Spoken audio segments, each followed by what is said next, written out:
इस वीडियो में आज देखते हैं एक मैथ का महत्वपूर्ण topic matrix. What is matrix?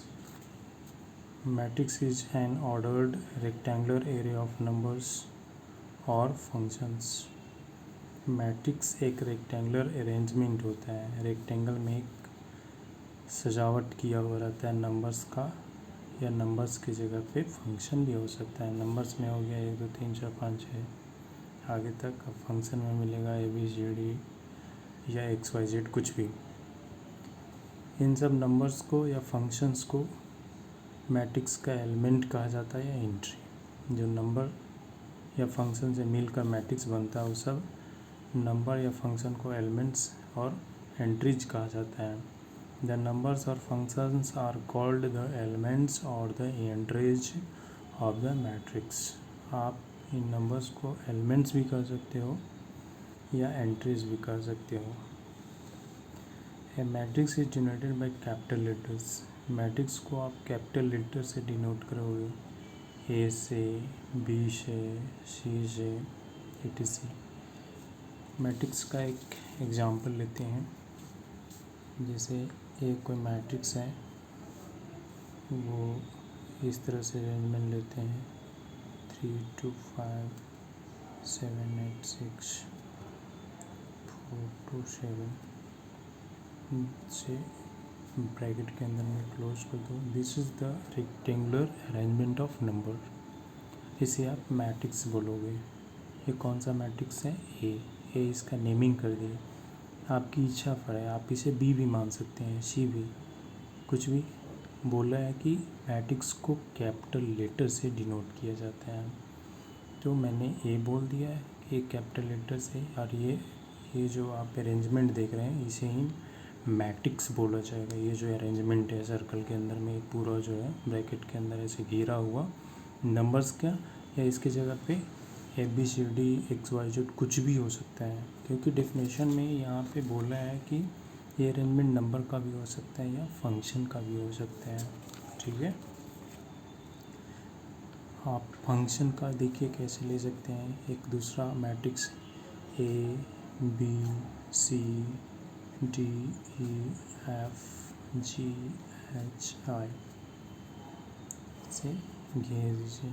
ये दूसरा मैट्रिक्स B हो गया, जिसके एलिमेंट्स हो गए ABCDEFGHI। ये सब A से लेकर I तक इसके क्या है? एलिमेंट्स हैं या एंट्रीज हैं। और ये ओवरऑल क्या है? ये मैट्रिक्स है। ठीक है। अब हम लोग और रोज के बारे में जानेंगे कि रोज किसको कहते हैं और कॉलम किसको कहते हैं। ठीक है, तो आप मैट्रिक्स में जो एलिमेंट हॉरिजॉन्टल होते हैं उसको रोज बोला जाता है। हॉरिजॉन्टल वाले एलिमेंट्स को, ये हो गया आपको रो 1 पहला रो, ये जो हो गया ये दूसरा रो R2, ये हो गया तीसरा रो R3। मतलब कि आपसे पूछा जाए कि इस मैट्रिक्स में फर्स्ट रो यानी कि R1 के कौन कौन से एलिमेंट हैं, तो आप ये देख लीजिए कौन कौन से हैं। ऐसे ये रो हुआ ना, ऐसे सीधा हॉरिजॉन्टल में ऐसे जाओगे तो ये जो इस लाइन पे जो जो एलिमेंट पढ़ रहे हैं वो रो 1 के एलिमेंट कहलाएंगे। तो रो 1 के एलिमेंट आप बताओगे A, D और G। इसी तरह से रो 2 के एलिमेंट इस लाइन पे जो जो पढ़ रहे हैं वो हो गए B, E, H। इसी तरह से रो 3 के एलिमेंट इस लाइन पे जो जो पढ़ रहे हैं वो हो गए C, F, I। Third row यानी कि R3।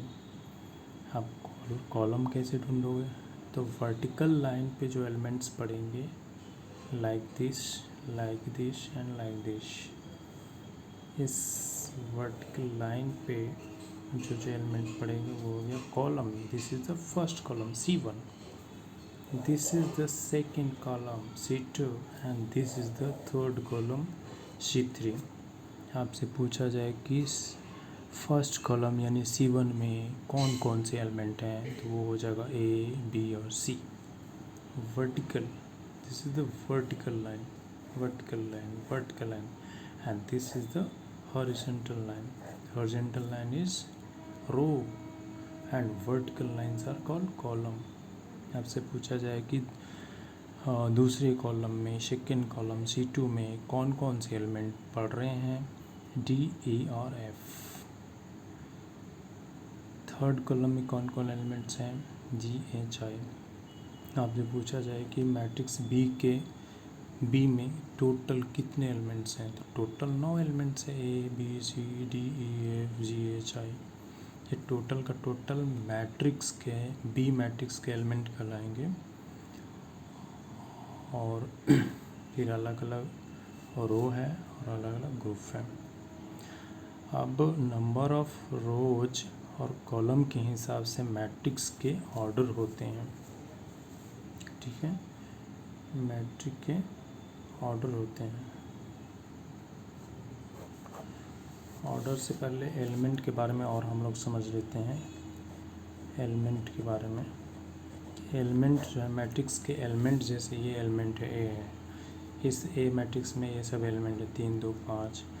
तो एलिमेंट को, कोई भी एलिमेंट का एक स्टैंडर्ड नेमिंग जो होता है या नोटेशन जो होता है, ए आई जे, ए हो गया और आई जे इसका सफिक्स है। आई बताता है कि ये कौन सा रो है, उसका रो नंबर कौन सा है, और जे बताता है कौन सा वो कॉलम है, ठीक है, AIJ से लिखाता है। जैसे ये थर्ड जो है, थर्ड को A11 बोला जाएगा। ये इस A मैट्रिक्स का 3 जो एलिमेंट है वो A11 = 3 लिखाएगा। क्यों? क्योंकि ये फर्स्ट रो फर्स्ट कॉलम में पढ़ रहा है, ये वाला फर्स्ट रो R1 में और फर्स्ट कॉलम में पढ़ रहा है। इसमें आपसे पूछा जाएगा कि A11 कौन है, तो A है, ठीक है। इसी तरह से इसको बोला जाएगा, ये हो गया सेकेंड कॉलम और फर्स्ट रो, इसको इसलिए इसको A12 लिखाएगा =7। 6 का बताना है तो 6 लिखाएगा, A6 थर्ड रो में है और सेकेंड कॉलम में है, इसलिए 3 लिखाएगा =6, ठीक है। इसी तरह से किसी भी एलिमेंट्स को लिख सकते हैं। एक स्टैंडर्ड मैट्रिक्स लेना है तो वो आप इस तरह से ले सकते हैं, A11, A12,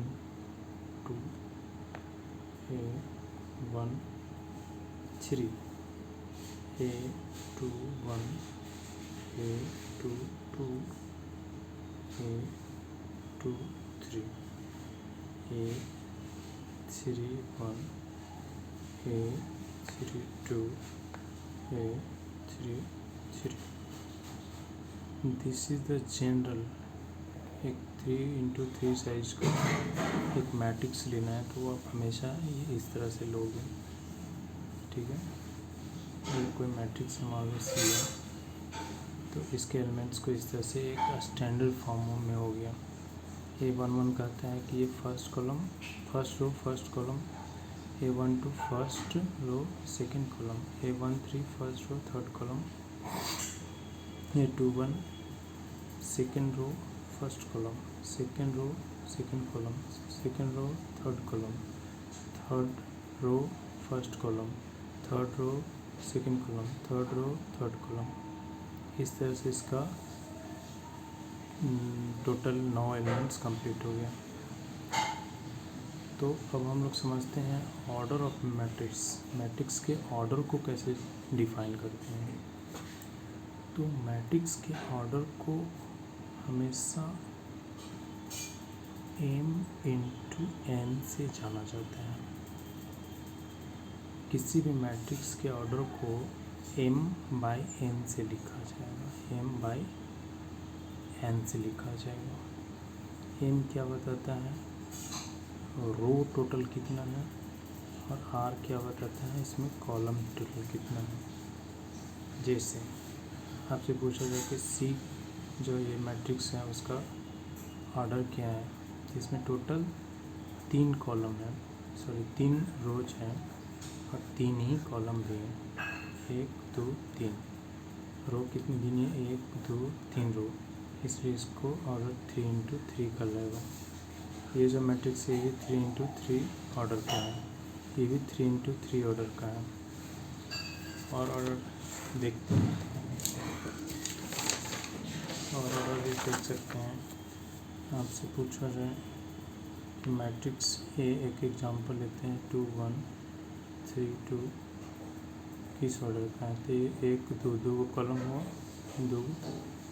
दो रोज हुआ, 2 कॉलम हुआ, ये भी 2 इंटू 2 ऑर्डर का है, 2 बाई 2।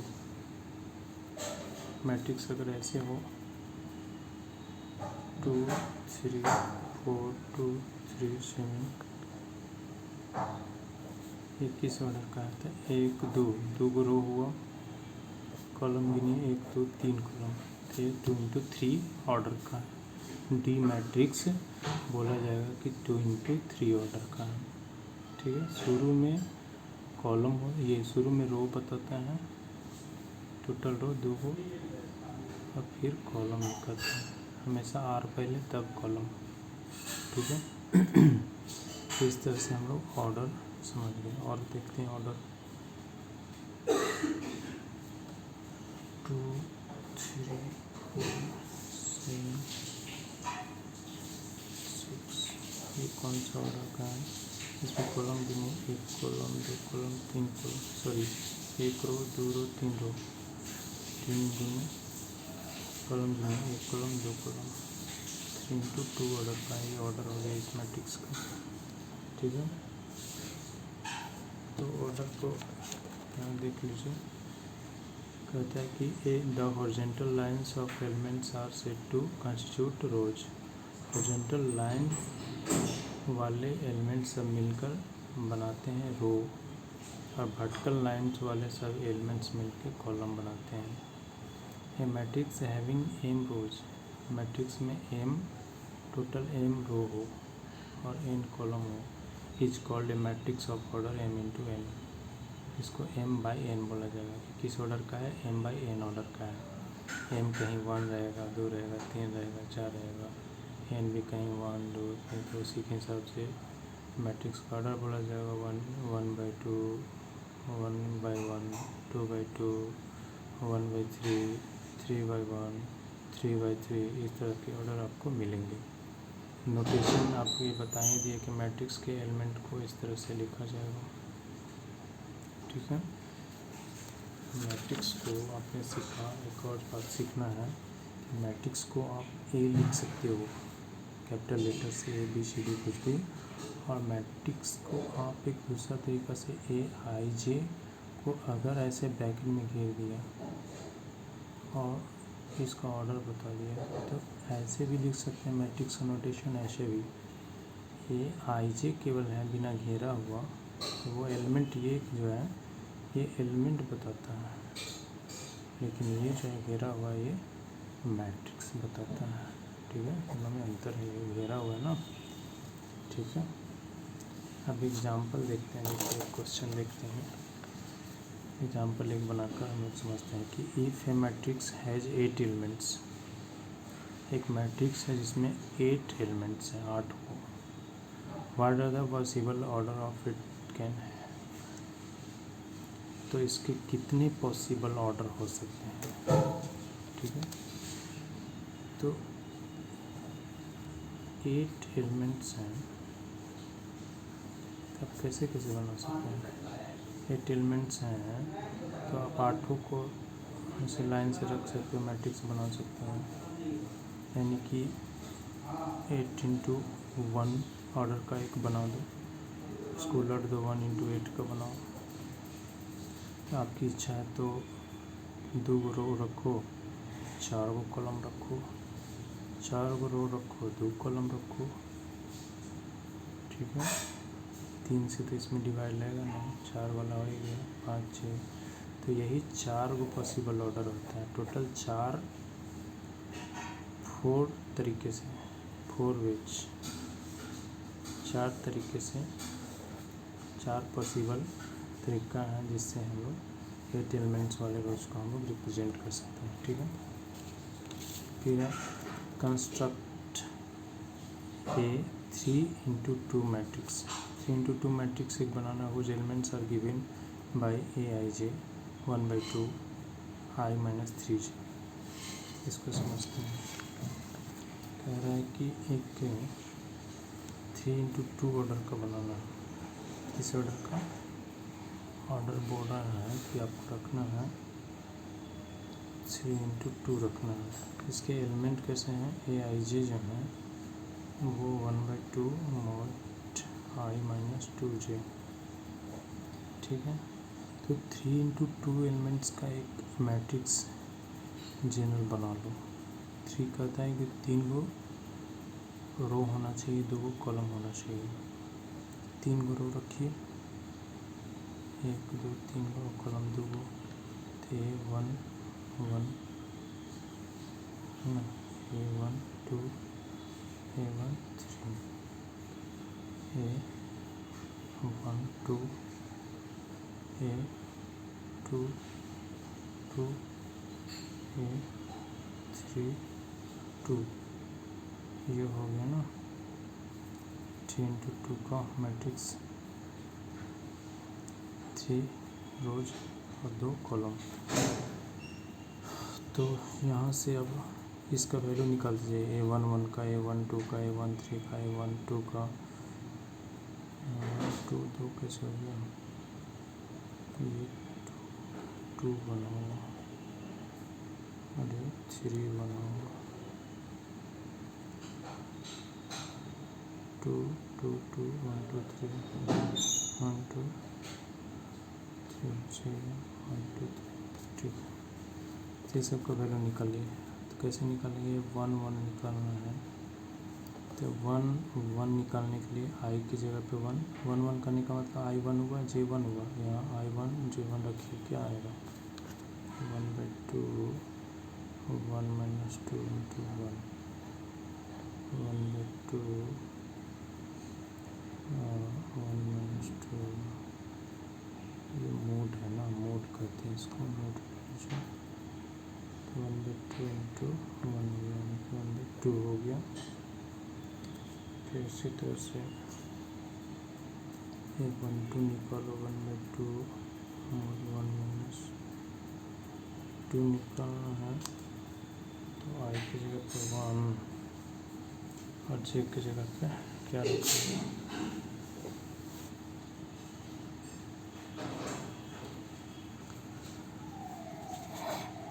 J की जगह पे 2 रखा जाए, 2 × 2 1/2 1 - 4 3/2। इसी तरह से A1 2 हो गया, 2 1 निकालिए, 1/2 mod I 2 लेंगे और J 1 लेंगे, 2 - 2 × 1 1/2 0 हो गया, 0। इसी तरह से सब निकाल के यहाँ रख देंगे तो वो मैट्रिक्स बन जाएगा। जैसे 1/2 आया, इसका वैल्यू सब रखेंगे तो एक मैट्रिक्स, सब वैल्यू यहाँ रख दिया तो एक मैट्रिक्स बने, वही आंसर हो जाएगा इसका। ठीक है, अब हम लोग आगे समझते हैं टाइप्स ऑफ मैट्रिक्स। मैट्रिक्स के कितने टाइप होते हैं? तो मैट्रिक्स के देख रहे हैं टाइप यहाँ पे बनाया हुआ है। कॉलम मैट्रिक्स होता है जिसमें कॉलम केवल रो, रो मैट्रिक्स जिसमें केवल रो है ना, जिसमें एक ही रो हो और जिसमें एक ही कॉलम हो, कॉलम मैट्रिक्स। एक ही रो हो, रो मैट्रिक्स।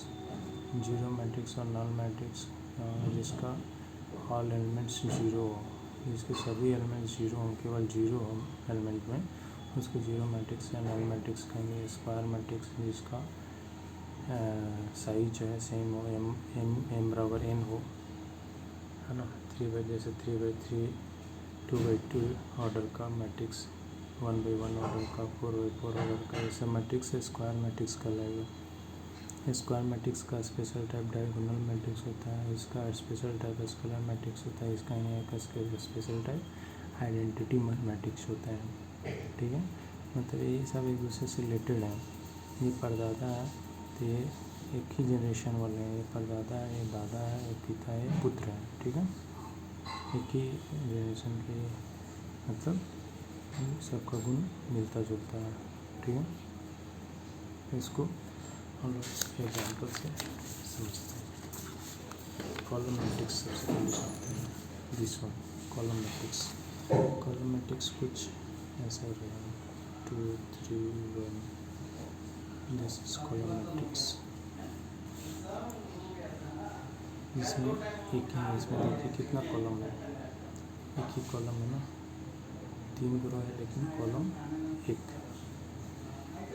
मान लीजिए ऐसे 2 4 7 8। एक मैट्रिक्स है, इसमें 4 रोज हैं लेकिन एक ही कॉलम होती है। ये सब कॉलम मैट्रिक्स के एग्जांपल है। रो मैट्रिक्स के एग्जांपल देखिए, रो मैट्रिक्स के एग्जांपल हो जाएगा जिसमें एक ही रो हो, 2 सॉरी कॉमन नहीं होता, 2 3 1। ये हो गया row matrix. 2 4 7 8। This is row matrix. इसका ऑर्डर कर लगेगा 1 into 3। इसका ऑर्डर कर लगेगा 1 into 4, 1 into 4। कॉलम मैट्रिक्स यही है, A B D। This is column matrix 1 into 4 order का। ठीक है, इसे आप नहीं भी लिख सकते हैं, लिखना कुछ जरूरी नहीं है। ठीक है, रो मैट्रिक्स हो गया। जीरो मैट्रिक्स के एग्जांपल देखते हैं। जीरो या नल मैट्रिक्स, नल्ला होता है ना, भाभी जी घर में कुछ होंगे नल्ला, उसी जैसे जीरो मैट्रिक्स है NULL नल मैट्रिक्स कहते हैं। तो this is the example of zero matrix, जिसके ऑल एलिमेंट्स जीरो। किसी भी ऑर्डर कर लीजिए, सब जीरो जीरो एलिमेंट रख दो, वो जीरो एलिमेंट्स जीरो मैट्रिक्स कहलाता है। 0 0 0 0। This is also example of zero matrix. 0 0 0 0 0 0। This is also example. इसका ऑर्डर क्या है 3 into 3। इसका ऑर्डर क्या है 2 into 2। इसका ऑर्डर क्या है 1 2 3 3 1 2 3 into 2 ऑर्डर है इसका। ठीक है, ये हो गया। आप स्क्वायर मैट्रिक्स समझते हैं। स्क्वायर मैट्रिक्स में m और n बराबर होते हैं, मतलब इस तरह के ऑर्डर के 1 by 1 का कोई मैट्रिक्स है, 2 by 2 का कोई भी मैट्रिक्स है, 3 by 3 का कोई मैट्रिक्स है, 4 by 4 का मैट्रिक्स, ये सब स्क्वायर मैट्रिक्स कहलाएगा। मतलब करने का मतलब जितना रो है उतना ही कॉलम हो, जितना 2 रो तो 2 भी कॉलम, 3 रो है तो 3 कॉलम भी है, 4 रो है तो 4 कॉलम भी है, ये सब स्क्वायर मैट्रिक्स कहलाएगा। जैसे ये जो एग्जांपल है ये स्क्वायर मैट्रिक्स है।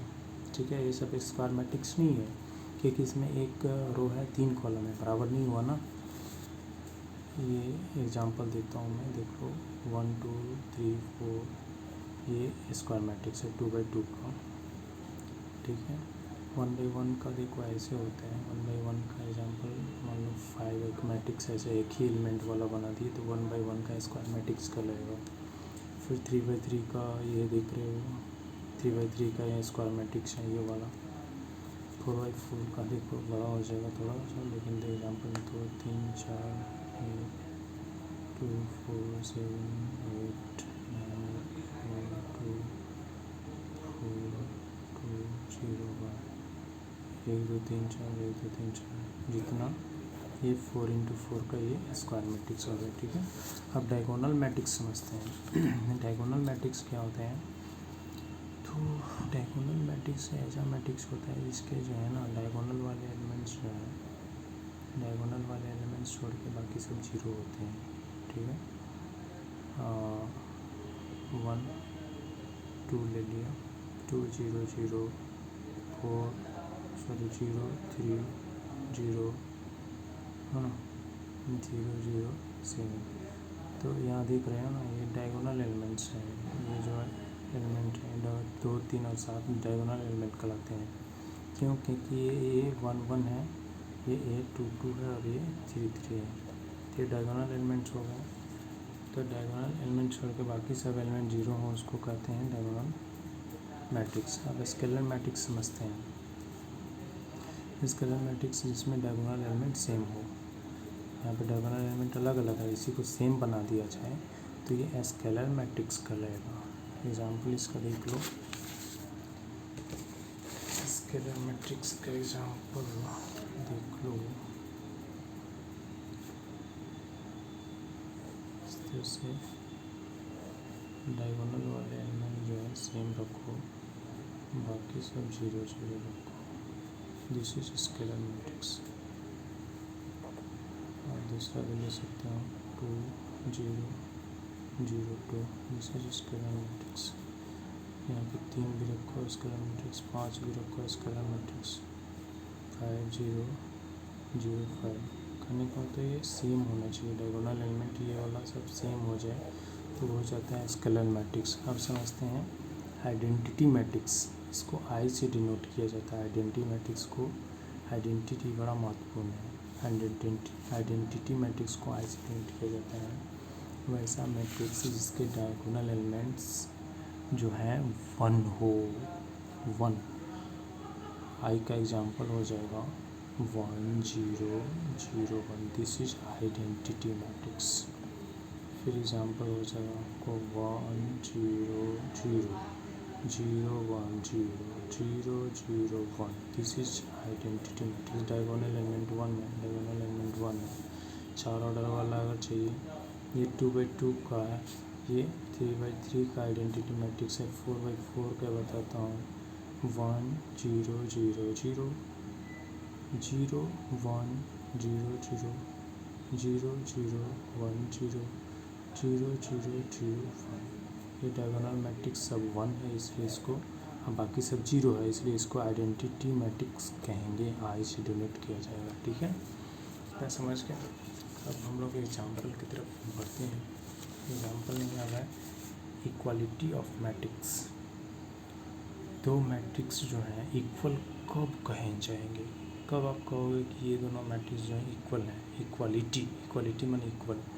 इसके लिए 2 कंडीशन होनी चाहिए। दोनों का ऑर्डर सेम होना चाहिए। They are of same order. दो मैट्रिक्स को इक्वल होने के लिए ऑर्डर सेम होना चाहिए। ऑर्डर सेम नहीं होगा तो कभी इक्वल नहीं हो सकते हैं। और दूसरी बात, पहला बात ये हो गया। दूसरी बात, each element of A is equal to the corresponding element of B, that is A I J equal to B I J. A का कॉरस्पॉन्डिंग एलिमेंट जो है बी के कॉरस्पॉन्डिंग एलिमेंट से बराबर हो तो मैट्रिक्स को कहेंगे कि इक्वल है। एग्जाम्पल आप देखो, एक मैट्रिक्स जो है ए इक्वल टू 2 4 3 7 और एक बी मैट्रिक्स है 2 4 3 7। तो इसमें देखा जा रहा है ऑर्डर सेम है ना दोनों का। ऑर्डर सबसे पहले 2/2 2/2 ऑर्डर सेम है। चलो पहला कंडीशन फॉलो हो गया। कहा कि इक्वल होने के लिए ऑर्डर सेम होना चाहिए, ऑर्डर सेम है। दूसरा कह रहा है कि कॉरस्पॉन्डिंग एलिमेंट, मतलब इसमें पहला रो पहला कॉलम का ये एलिमेंट और इसमें पहला रो का वही कॉरस्पॉन्डिंग, मतलब वही सेम है। इस जगह वाला इसमें और इसमें का सेम है, इस जगह का इसमें और इसी जगह का इसमें सेम है, इसमें सेम है। इसलिए बोलेंगे कि ए इक्वल टू बी है।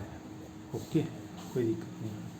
ठीक है, और कुछ इस तरह से हो, मान लीजिए कि A equal to A B C D और बराबर है 3 4 7 8। ये दोनों बराबर है। इसका मतलब है कि देखिए दोनों का ऑर्डर तो सेम है। 2/2 ऑर्डर का है, भी 2/2 ऑर्डर का है। इसका मतलब है कि ए बराबर 3 हो जाएगा, सी बराबर 7 हो जाएगा, बी बराबर 4 हो जाएगा, डी बराबर 8 हो जाएगा। इक्वलिटी ऑफ मैट्रिक्स कहते हैं। ये कॉरस्पॉन्डिंग एलिमेंट जो है बराबर होगा, कहते हैं ना। ऑर्डर सेम होना चाहिए और कॉरस्पॉन्डिंग एलिमेंट ए बराबर 3, सी बराबर 7, बी बराबर 4, डी बराबर 4, तब ये दोनों ई बराबर इक्वल होगा।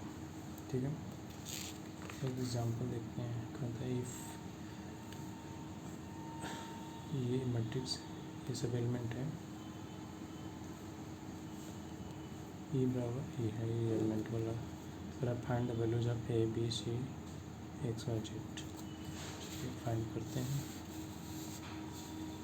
तो चूँकि बोला है कि इफ़ मैंने अगर होता है, अगर ये बराबर ये है तो आप इसका वैल्यू निकालें। तो ये बराबर ये है तो इसके करस्पॉन्डिंग ये हुआ कि नहीं हुआ, तो ये बराबर ये हम लिख सकते हैं। लिखो, तीसरा एग्जाम्पल का सॉल्यूशन है एक्स प्लस 3 बराबर 0 ले लो, एक्स बराबर माइनस 3 आ गया। उसी तरह से ई बराबर ये लिख दो, है ना। जेड प्लस 4 बराबर 6, जेड बराबर 6 माइनस 4 2 आ गया। फिर ये बराबर ये लिखा है 2y माइनस 7 बराबर 2y माइनस 2। तो 2y कट जाएगा, इससे कुछ निकल नहीं पाएगा। और आगे देखो, ये बराबर तो है ही अंक, यहाँ देखो ये बराबर ये लिखते हैं ए माइनस 1 माइनस 3, ए माइनस 3 प्लस 1 माइनस 2। एक्स का वैल्यू निकल गया, जेड का वैल्यू निकल गया, ए का निकल गया, बी का यहाँ से निकाल सकते हो। ये बराबर ये करते हैं बी माइनस 3 बराबर 2b प्लस 4 इनके माइनस 3 माइनस 4 बराबर 2b minus b minus 7 b. B का वैल्यू निकल गया, बी का वैल्यू निकल गया, ए का निकल गया, जेड का निकल गया, इसका वाई बच रहा है, सी बच रहा है। ये बराबर एक करो, सी निकल जाएगा 2c प्लस 2 बराबर 0, 2c बराबर माइनस 2, सी बराबर माइनस 2 बटा 2 माइनस 1 आ गया, कट गया, सी भी निकल गया। कहाँ रह गया, यहाँ लगता है कुछ गलत क्वेश्चन, इसलिए वाई यहाँ से नहीं निकल पाएगा, वाई कट जाएगा ना, कुछ गलत है यहाँ पे। ठीक है, देख लेंगे इसको। इसी तरह से ये बन जाएगा ये बराबर ये करके, लेकिन यहाँ पे कुछ गड़बड़ लिखा गया है, ये देखते हैं। लास्ट एग्जाम्पल देखते हैं। फाइंड द लास्ट एग्जाम्पल करते हैं, find the values of a B c and d from the following equation. ये बराबर ही दिया हुआ है, ये दिए हुए से आपको ए बी सी डी चार को का वैल्यू निकालना है। तो ये दिया हुआ है, तो हम दोनों, इसका ऑर्डर 2 इंटू 2 है ही, इसका ऑर्डर 2 इंटू 2 है ही, ऑर्डर तो सेम है। तो ऑर्डर सेम है तो करस्पॉन्डिंग एलिमेंट हम लोग बराबर कर सकते। इसके करस्पॉन्डिंग ये हुआ ना, इसके करस्पॉन्डिंग ये हुआ, इसके करस्पॉन्डिंग ये हुआ, इसका ये हुआ। बराबर करो 1 बाई 1, ये बराबर करें इसके 2a प्लस b बराबर 4 हो गया। इसका 1 मान लो, ये हो जाएगा a माइनस 2 बराबर माइनस 2। इसको सॉल्व कर देंगे, कुछ सॉल्व करने के लिए इक्वेशन 1 माइनस का हो जाएगा 2 इंटू इक्वेशन 2। ठीक, 2a प्लस b बराबर 4, 2a minus 4b minus 6 minus plus cut गया, b बराबर 10, b बराबर 10 बटा 5, b बराबर 2 आ गया, b बराबर 2 equal to 2 in 1। Equation number 2 रखो, 2a प्लस 2 बराबर 4 आया, 2a बराबर 4 माइनस 2, 2 बराबर 2, a बराबर 2 बाई 2, a बराबर 1 आ गया। ठीक है, इससे हो गया, ए और बी का वैल्यू निकल गया। अब सी और डी बच रहे हैं, तो सी और डी जो है ई बराबर ई करके एक इक्वेशन मिलेगा, ई बराबर ई करके एक दूसरा इक्वेशन मिलेगा। ठीक है, तो करते हैं।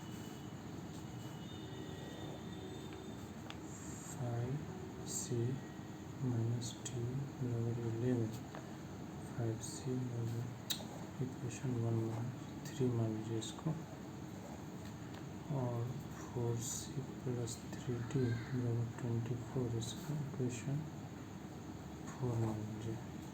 यहाँ सॉल्व कैसे होगा, इसमें 3 से गुना कर दीजिए, इसमें ऐड कर दीजिए इक्वेशन 3 इंटू 3 प्लस इक्वेशन 4 करिए, सब हो जाएगा 15c माइनस 3d बराबर 33, इक्वेशन 4c प्लस 3d बराबर 24।